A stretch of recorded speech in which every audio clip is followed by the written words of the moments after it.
What's up, YouTubers? This is my rant of the day.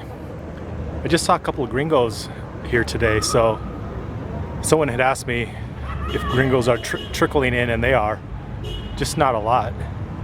I think it's January. Yeah, it's January, I don't know, 15 or 16. That's the trouble when you don't have a job, like that old song. You forget what day it is. I think that was Primus. Anyways, I don't smoke weed, so I just forget. Anyways, I've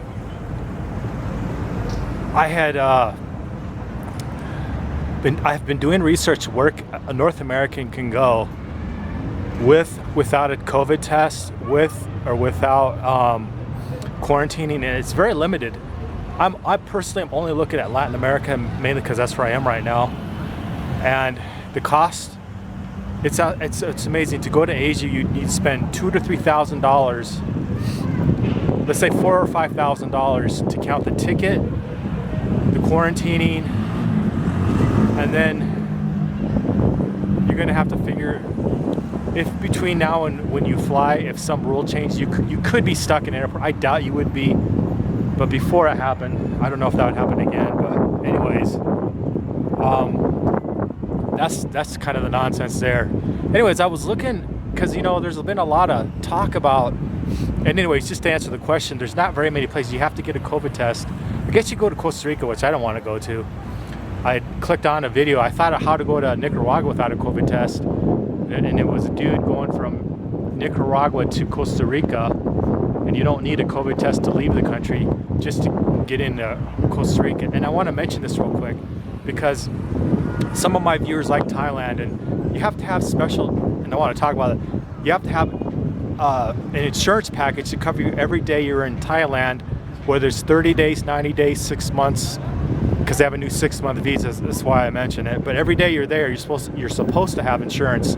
How they check that, I don't know. But when you fly in, you got to prove you have it at least for the initial 30 days or whatever you're going to do. Now, I don't know what it is in Thailand because it doesn't interest me as much. But this guy was making this video like his 30 days in Costa Rica, going from Nicaragua to Costa Rica, is going to cost him $11 a day. That's over $300. And that's just like insane to go to Costa Rica.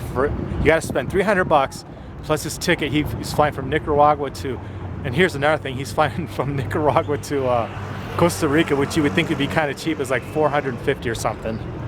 So it's $700 for the airplane ticket and the insurance you have to have. So that's, he's doing okay. So if you're doing okay and you just want to go to the adjacent country here in Latin America, it costs you $700. It's just bloody insane. Anyways, I got off on a rant there, but I want to talk a minute about going to the Caribbean. So I was thinking, well, why not just go to the offshore islands of Honduras or Nicaragua? Okay, you would think it would be kind of cheap right now, but it's not. And I'm aware that St. Bart's is a place, well, one of many places a lot of wealthy people go to, and real estate prices are off the charts, and they're like screaming. I mean, I think they're going up 50-60% a year, possibly more, for people who for wealthy people who are fleeing Europe and North America, who want to be part of the jet set. They're going to St. Bart's. That's my understanding.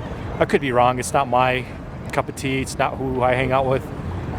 Well, I was just looking at some of the cheaper areas. I was thinking, well, I'll look at, so my idea is, well, I wonder if that's spread to other parts of the Caribbean.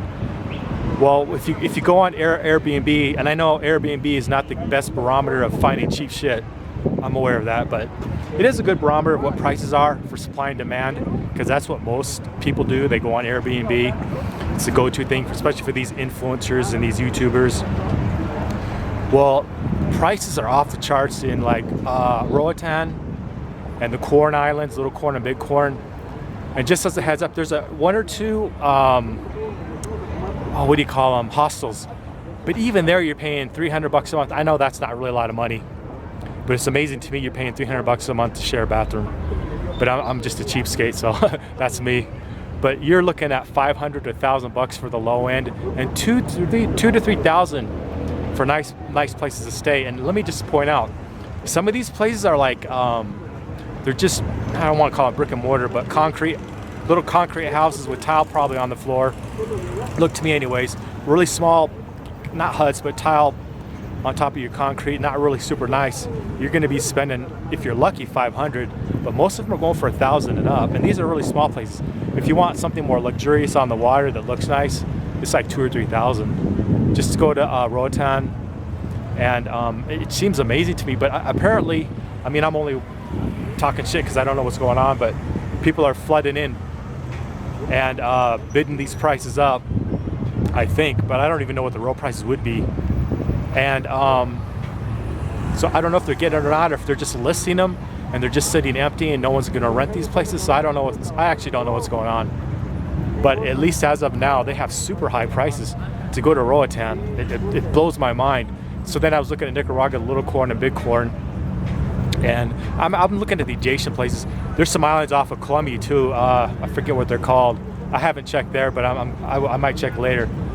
But it's just amazing. Like, prices haven't come down, so that tends to tell me the economy, as it grinds down, which I think is possible, unless there's a lot of people flooding into those, and there may be, those prices will come down. But if there's a lot of people flooding in, that's telling me the middle classes of America are escaping and they're going to the beach areas, which not my cup of tea, but I was just curious what they would be.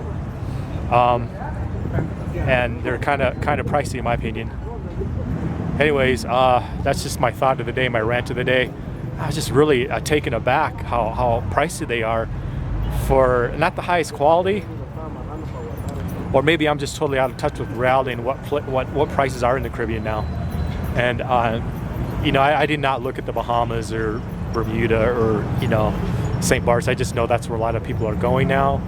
But it's shocking to me, even with the new visa program the Bahamas put in, I can understand that, but with all the people flooding in, it seems like people are panicking in Europe and North America, and they don't want to be there anymore, and they're choosing to route themselves, or their boat holes are going to be in the pricier Caribbean, which is interesting. It's just very interesting. Anyhow, I'm going to shut this down. I'm in Parque Central in Sheila, Guatemala, and I saw a few gringos. Other than that, not much is going on. In fact, from what I see, there really ain't a lot of tourists.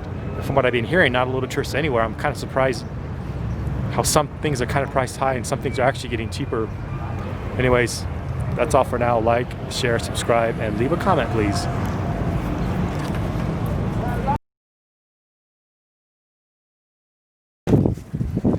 What's up, YouTubers? Gonna make a little video while I'm walking. Times are getting tough here, man. I can't believe I'm... Hold on a sec, I gotta cross the street.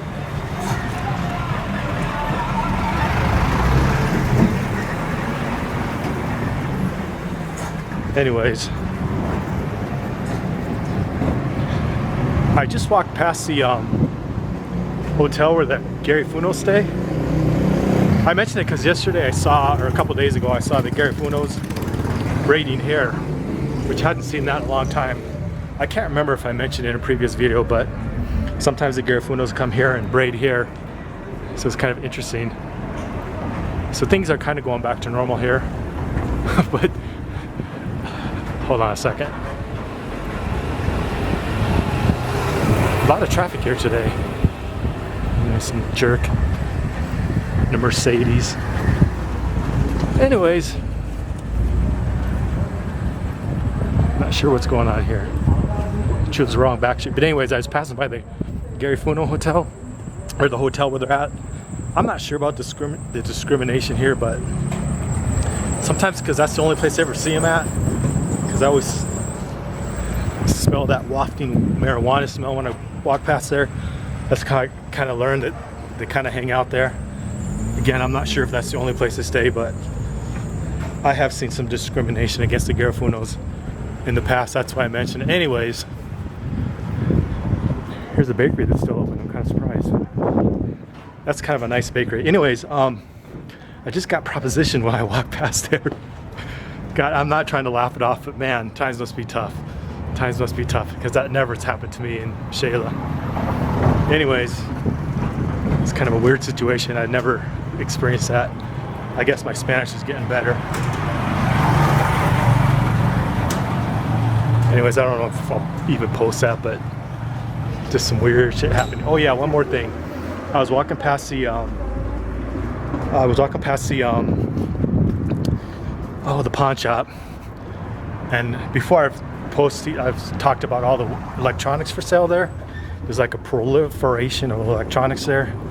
Well, I walked past there today. There's a brand new. There's a Ray-Ban sunglasses and a really cool Ray-Ban carrying case, or it has the logo Ray-Bans on there.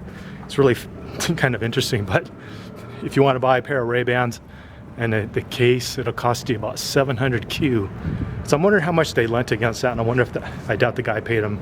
It's probably why it's on sale there. But anyhow, I gotta wait for a minute while these cars pass. But anyways, times are getting tough here, man. I don't think I've ever seen a pair of Ray-Bans being pawned before, but could be wrong, could be wrong.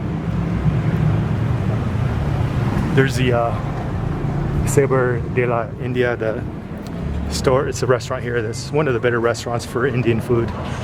They also sell yogurt there, freshly made yogurt. No sugar, no salt. Well, I don't know about salt, but no sugars in it. It's all natural yogurt. It's really good. Anyhow, I'm gonna shut this down. Just some tidbits of information how things are getting tough here. There's the gym. I'm surprised the gym's still open. That's one of the cheaper gyms too. Anyways, I'm gonna just shut this off.